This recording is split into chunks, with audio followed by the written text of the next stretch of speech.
요한일서 3장 한 목소리로 합독하십니다. 보라, 아버지께서 어떠한 사랑을 우리에게 베푸사 하나님의 자녀라 일컬음을 받게 하셨는가. 우리가 그러하도다. 그러므로 세상이 우리를 알지 못함은 그를 알지 못함이라. 사랑하는 자들아, 우리가 지금은 하나님의 자녀라. 장래에 어떻게 될지는 아직 나타나지 아니하였으나 그가 나타나시면 우리가 그와 같은 줄을 아는 것은 그의 참 모습 그대로 볼 것이니 때문이. 주를 향하여 이 소망을 가진 자마다 그의 깨끗하심과 같이 자기를 깨끗하게 하느니라. 죄를 짓는 자마다 불법을 행하나니 죄는 불법이라. 그가 우리 죄를 없애려고 나타나신 것을 너희가 아나니 그에게는 죄가 없느니라.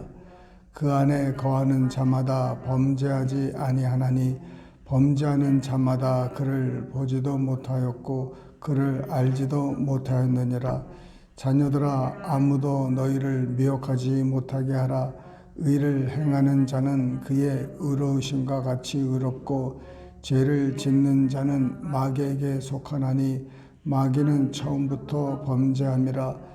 하나님의 아들이 나타나신 것은 마귀의 일을 멸하러 하심이라. 하나님께로부터 난 자마다 죄를 짓지 아니하나니 이는 하나님의 씨가 그의 속에 거하며 그도 범죄하지 못하는 것은 하나님께로부터 났음이라. 이러므로 하나님의 자녀들과 마귀의 자녀들이 드러나나니 무릇 의를 행하지 아니하는 자나 또는 그 형제를 사랑하지 아니하는 자는 하나님께 속하지 아니하니라. 우리는 서로 사랑할지니 이는 너희가 처음부터 들은 소식이라. 가인같이 하지 말라. 그는 악한 자에게 속하여 그 아우를 죽였으니 어떤 이유로 죽였느냐. 자기의 행위는 악하고 그의 아우의 행위는 의로움이라. 형제들아, 세상이 너희를 미워하여도 이상히 여기지 말라. 우리는 형제를 사랑함으로 사망에서 옮겨 생명으로 들어갈 줄 알거니와 사랑하지 아니하는 자는 사망에 머물러 있느니라. 그 형제를 미워하는 자마다 살인하는 자니 살인하는 자마다 영생이 그 속에 거하지 아니하는 것을 너희가 아는 바라. 그가 우리를 위하여 목숨을 버리셨으니 우리가 이로써 사랑을 알고 우리도 형제들을 위하여 목숨을 버리는 것이 마땅하니라. 누가 이 세상의 재물을 가지고 형제의 궁핍함을 보고도 도와줄 마음이 닫으면 하나님의 사랑이 어찌 그 속에 거하겠느냐. 형제들아, 우리가 말과 혀로만 사랑하지 말고 행함과 진실함으로 하자. 이로써 우리가 진리에 속한 줄을 알고 또 우리 마음을 주 앞에서 굳세게 하리니 이는 우리 마음이 혹 우리를 책망할 일이 있어도 하나님은 우리 마음보다 크시고 모든 것을 아시기 때문이라. 사랑하는 자들아, 만일 우리 마음이 우리를 책망할 것이 없으면 하나님 앞에서 담대함을 얻고 무엇이든지 구하는 바를 그에게서 받나니 이는 우리가 그의 책망을 지키고 그 하는 것을 행함이라. 그의 계명은 이것이니 곧 그 아들 예수 그리스도의 이름을 믿고 그가 우리에게 주신 계명대로 서로 사랑할 것이니라. 그의 계명을 지키는 자는 주 안에 거하고 주는 그의 안에 거하시나니 우리에게 주신 성령으로 말미암아 그가 우리 안에 거하시는 줄을 우리가 아느니라. 아멘.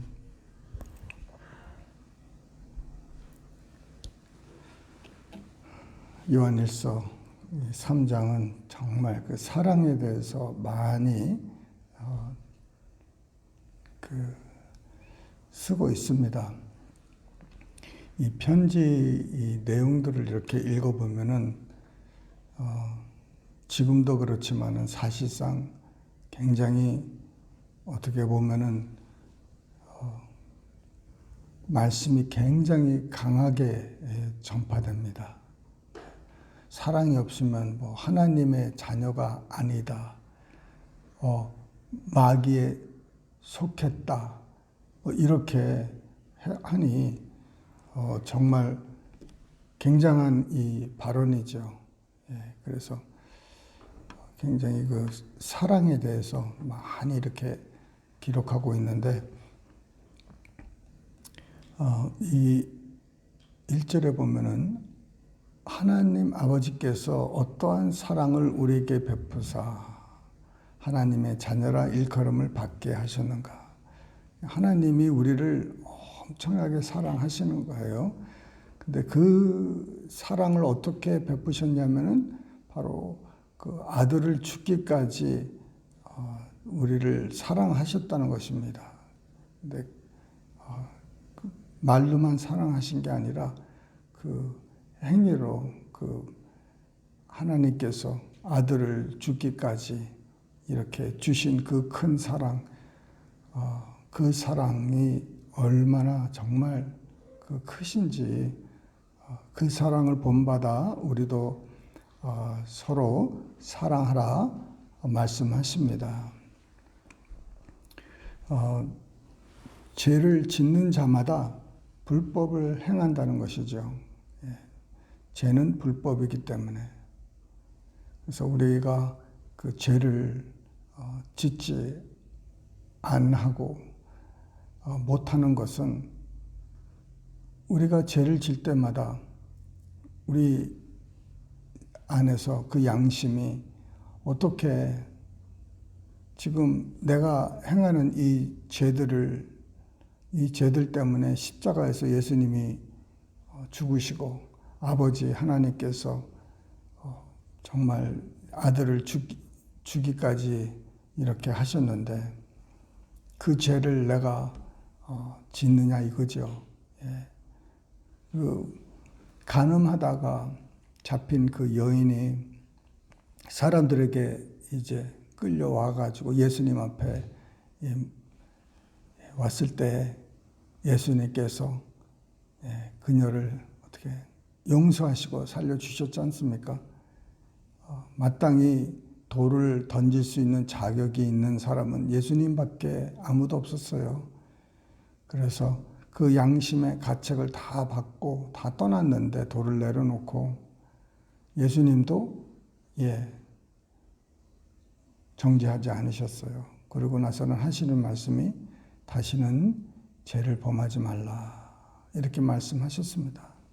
그 여인이 그 용서함을 받고 그런 정말 살리심을 받고 나서 바로 죄를 또 짓기 시작한다고 그러면은 그 용서가 어떻게 되겠습니까? 다시 죄를 안 짓겠다고 이렇게 다짐을 하고 또 금방 그 죄에 쉽게 빠져버리면은 그 사람들이 얼마나 손가락질 하겠습니까? 그런 것처럼 우리가 정말 주님께서 우리 죄 때문에 십자가에서 피를 흘리시고 돌아가셨는데 우리가 그 죄를 사모하고 그 죄를 계속 짓는다 그러면 그 고범죄를 우리가 계속 짓지 않습니까? 그러면 정말 우리가 예수 믿는 사람이냐 이런 말씀을 하시는 거예요. 우리 죄를 없애려고 나타난 것을 우리가 압니다. 우리 죄가 다 도말됐습니다.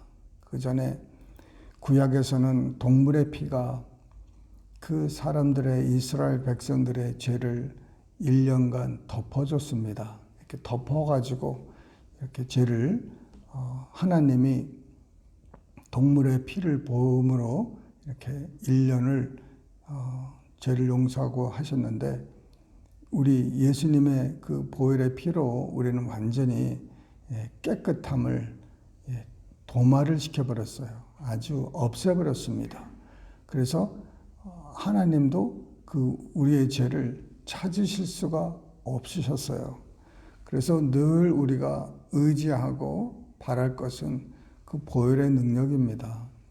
주님의 보혈의 능력이 우리의 죄를 없이 하시는 거예요. 그래서 내 노력이 아니고 내 의지도 아니고 오직 보혈의 능력이라는 것이죠.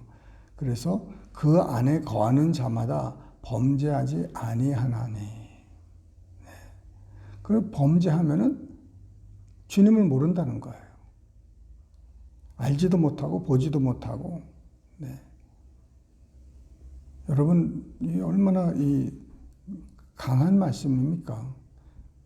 예수 믿는다 하면서 우리가 계속 죄를 범한다. 그러면 이 사람은 예수님을 알지도 못한다는 거예요.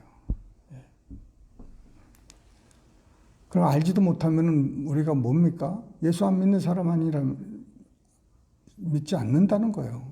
알지도 못하는 분을 우리가 어떻게 믿느냐는 거죠. 그래서 굉장히 강한 말씀인데 그만큼 사실이기 때문에 그렇습니다. 뭐 그래도 조금은 뭐 이해하시겠지. 그건 우리 생각이고요. 알지 못하고 보지도 못했다는 것은 그거는 사실인 거예요. 왜냐하면 죄를 짓는 자는 마귀에게 속하였다는 것이죠. 누구에게든지 우리가 우리 스스로를 주는 자에게 속하다는 것이죠. 우리가 죄에게 우리의 삶을 준다면은 바로 우리는 마귀에게 속하였다는 것이죠. 죄를 짓는 자는 마귀에게 속했다는 거예요. 마귀의 자녀고 마귀에게 이용당하는 것이고 속은 자들에게. 마귀는요 지금까지도 그 많은 무기가 없어요. 무기가 우리를 향해서 많은 무기가 없습니다. 여러분, 마귀가 강압적으로 여러분을 이깁니까? 그가 아무리 능력이 많아도 강압적으로 우리를 이렇게 그냥 그 영적인 존재니까 얼마나 우리보다 아는 게 더 많고 할 수 있는 게 더 많이 있겠습니까? 우리처럼 뭐 차를 타고 다니는 것도 아니고요. 먹어서 살아야 되는 것도 아니고 잠자는 영혼 것도 아니고 그저 24시간 어떻게든지 우는 사자처럼 그 산필자를 찾고 다니는데 이 마귀가요. 그 여러 가지 그럼 물론 그 죄가 있어요. 뭐 더러운 죄, 뭐 여러 가지 뭐 죄가 교만 뭐 이런 여러 가지로 우리를 넘어뜨리려고 하는데 그 결국은 뭐냐면은 마귀가 우리에게 할 수 있는 것이 있다면은 바로 속이는 것입니다. 속이는 거. 이 속이는 거, 거짓말, 이것을 통해서 우리가 넘어갈 수 있다는 거예요. 세상 사람들이 마귀에게 넘어가는 것은 속아서 그러는 거예요. 아담과 하와가 처음부터 그 마귀에게 거짓말로 속임을 당했습니다. 너희가 눈이 밝혀져서 하나님과 같이 된다는 거예요. 그런데 하와와 아담이 잊어먹었는지 속아서 알지 못했는지 그들은 이미 하나님과 같은 존재들이었거든요.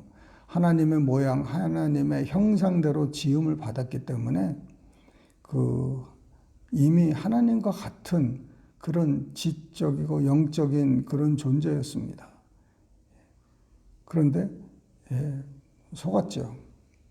그래서 속았을 때 그 아담의 모든 그 권세라든지 능력이 다 마귀에게로 넘어갔습니다. 전가됐어요. 그래서 마귀가 지금까지도 속이려고. 그래서 얼마나 많은 사람들이 속았습니까? 지금도 깨어있지 않으면 속아요, 우리가. 기도로 깨어있지 않으면 속습니다. 얼마나 잘 속이는지, 그 마귀는요, 얼마나 잘 속이는지, 여러분, 이 전화로 어떤 물건을 이렇게 찾고 그러면 어떻게 됩니까? 금방 전화에 뭐 이상한 데서 뭐 보더라도 그 광고가 따라다녀요. 그죠? 인터넷으로, 전화로 잘 구입을 안 하셔서 모르시나? 예. 그냥 내가 예를 들어서 뭐 그릇을 봤다. 그러면 다른 데 이렇게 뭐 설치하다가도 계속 그 그릇이 종류별로 따라다녀요. 가방을 봤다. 그럼 가방이 따라다니고, 왜? 내가 어디서 있었던지 그것이 이렇게 입력이 돼서 서로 정보를 막 교환해가지고, 나로 그릇이나 가방 보던 것을 이렇게 구입할 수 있도록 계속 따라다닙니다. 그러니까 우리가 우리의 속으로 이렇게 죄를 짓고 싶어 하는 마음이 있고, 또 죄를 지는 뭐 그런 그 충동이 있고 그러면요, 그 원수 마귀가 그거 보고 계속 그것만 집중적으로 하는 거예요. 그래서 가계의 저주라고 말해요. 제너레이션 신. 그러니까 할아버지가 술에 빠져 있으면 그 아들이 술에 빠져 있기 쉽고, 또 그 아들이 술에 빠져 있고, 그래서 조상의 죄가 계속 흐르는 것 같아요. 그런데 그게 왜 그렇습니까? 그게 따라다니는 그 원수가 그것을 보는 거예요. 이 술을 좋아하는 집안이구나. 그래서 계속 술을 이렇게 연결시켜 주는 거예요. 그러니 그거를 알지 못하고 깨닫지 못하는 자들은 우리 술은 좋고, 그래서 술을 막 거하게 마시고 이제 그러면서 실수하고 알코올 중독자가 되고 막 그렇게 되는 이유가 그런 거예요. 마귀가 늘 그것을 관찰하고 있고 주시하고 있고, 어떻게 하면은 넘어뜨릴까. 예수님이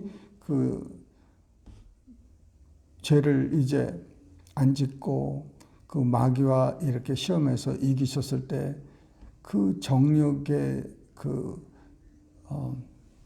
육신의 정욕, 이생의 자랑, 이런 것들을 이렇게 막 공격을 3가지를 했는데, 그럴 때마다 이기셨어요. 왜? 깨어 있으셨기 때문에. 그래서 말씀으로 늘 이렇게 반박하시고 이기셨습니다. 그런 것처럼 말씀도 우리가 충만해야 되고, 그래서 언제든지 이 마귀가 이렇게 딱 오면은 이건 마귀구나, 이거는 성령이구나, 이런 것을 우리가 분별하고 알아야 싸울 수 있지. 마귀 편에 속해서 우리가 살면은 칭찬이 없습니다. 그래서 늘 깨어서 기도하시고 우리 하나님 앞에서 사시기를 주님의 이름으로 축원합니다. 기도하시겠습니다. 사랑이 많으신 하나님 아버지, 감사합니다. 주님, 이 마지막 때에 항상 깨어 기도하게 하옵시고 말씀에 순종하게 하여 주셔서 주님, 정말 이 어려운 세상을 살아갈 수 있도록 주님 도와주시옵소서. 아버지 하나님, 마음은 원이로되 육신이 연약하여 할 수 없는 것을 주님은 아시오니 주님께서 우리 안에서 성령으로 충만케 하여 주셔서 아버지 넉넉히 이기는 우리 모두 되게 하여 주실 줄 믿사옵고, 모든 말씀을 살아계신 우리 주 예수님의 이름 받들어 감사하며 기도드리옵나이다. 아멘. 주기도문으로 패하십니다. 하늘에 계신 우리 아버지여, 이름이 거룩히 여김을 받으시오며 나라의 임하옵시며 뜻이 하늘에서 이루어진 것 같이 땅에서도 이루어지이다. 오늘날 우리에게 일용할 양식을 주옵시고 우리가 우리에게 죄 지은 자를 사하여 준 것 같이 우리 죄를 사하여 주옵시고 우리를 시험에 들게 하지 마옵시고 다만 악에서 구하옵소서. 대개 나라와 권세와 영광이 아버지께 영원히 쌓옵나이다. 아멘.